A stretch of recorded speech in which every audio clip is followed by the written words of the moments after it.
Hallelujah. Ang samahan ng pagiging Kristiyano, simula noon hanggang ngayon, nanatili.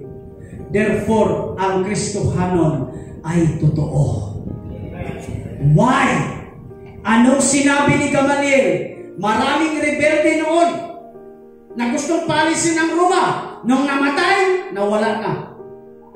Kabaliktaran, nung namatay si Jesus at muling nabuhay, imbes na ang mga tao ay mag-disperse at mawala na ang samahan, nagpatuloy ang pananampalataya sapagkat ang kanilang pundasyon ay hindi tao, ang kanilang pundasyon ay buhay na Diyos.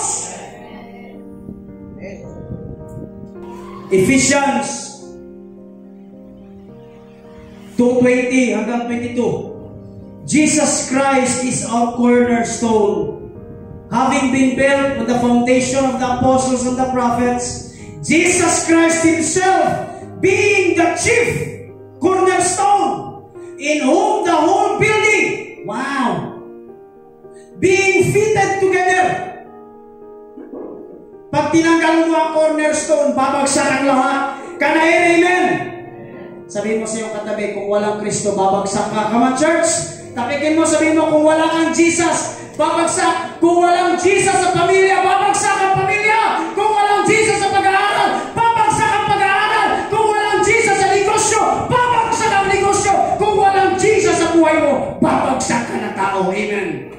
Palakpakan niya ang Diyos. May bago kang sasakyan? Thank you, Lord. May bago kang bahay? Thank you, Lord. May bago kang trabaho? Thank you, Lord. Thank you, Lord. Thank you, Lord. Thank you, Lord. Dahil sa imo, para sa imo ha, ug tuon nimo.